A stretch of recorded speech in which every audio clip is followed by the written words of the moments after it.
qu'est-ce que le numérique peut apporter à l'artisan, comment le numérique peut être un complément d'outils pour l'artisan.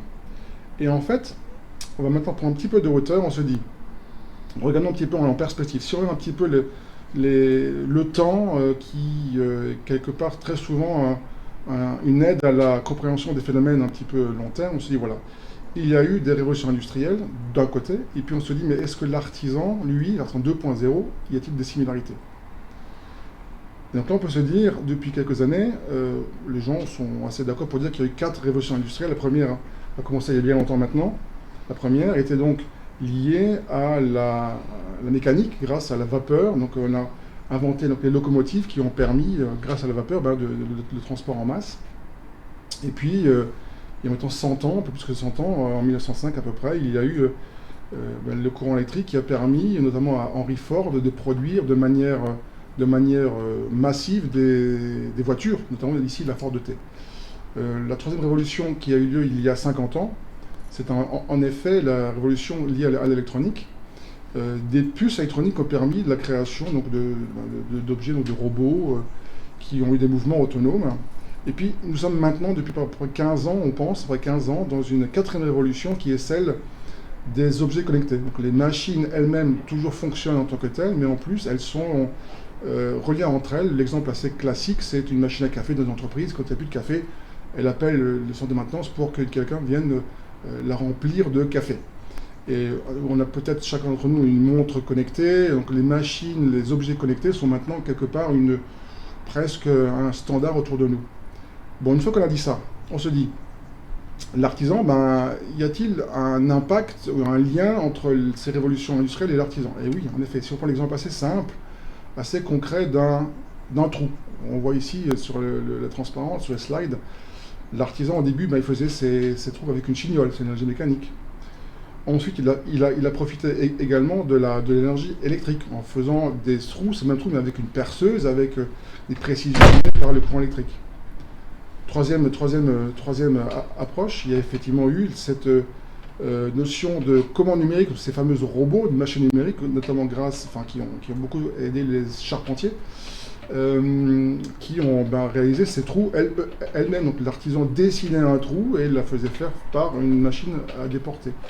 Et enfin, on a la dernière étape où on peut quelque part comparer un artisan à une machine de production, quelque part parce qu'il produit d'un côté, et il est quelque part connecté. Donc on a l'apparition d'une machine de production qui est connectée. C'est ce que les sociologues appellent les artisans 2.0.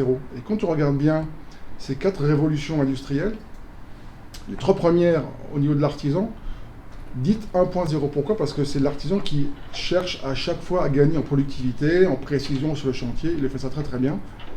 Mais la dernière est plutôt une révolution qui est plus fondamentale parce qu'elle permet à l'artisan d'être productif partout ailleurs. Autrement dit, il se connecte à des solutions, à des systèmes qui lui permettent de faire des bonnes décisions et des bons choix. C'est sans ça que on passe de l'artisan 1.0 quelque part à l'artisan 2.0. Cette photo, j'aime beaucoup la partager parce que sur celle de gauche, on voit mon beau-père, en 59, qui était un couvreur. Donc on voit derrière lui son père également. Et on regarde la photo de droite qui est celle d'un couvreur récemment prise.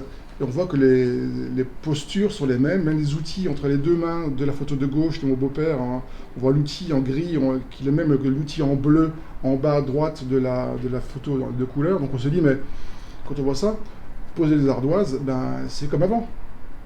Oui, en effet. Mais tout le reste a changé. Parce que quand on regarde un tout petit peu en 50 ans, on est passé d'un monde relativement stable à un monde de tradition, à un monde d'innovation, à un monde de stabilité, à un monde de changement. On entend souvent nos anciens dire c'était simple, ensuite c'est un peu plus compliqué ou complexe. L'artisan est devenu chef d'entreprise. Du temps, à l'époque, a priori, ils en avaient plus. Aujourd'hui, a priori, ils en ont beaucoup moins. Effectivement, la marge de la croissance des 30 glorieuses a laissé place à des cycles économiques relativement saccadés, avec parfois des grosses croissances et des grosses dépressions. Donc en fait, tout a changé, sauf quelque part l'art et la manière de mettre une ardoise sur un toit. Et là, on se dit, on a introduit cette fameuse artisan 2.0, l'artisan augmenté. C'est encore une fois, comme je vous le montre dans cette slide, d'un côté, il a toujours en main son outil pour réaliser ses chantiers, ses travaux, ses façons de faire, c'est vraiment les outils de tradition, et ben, il est connecté à quelque chose.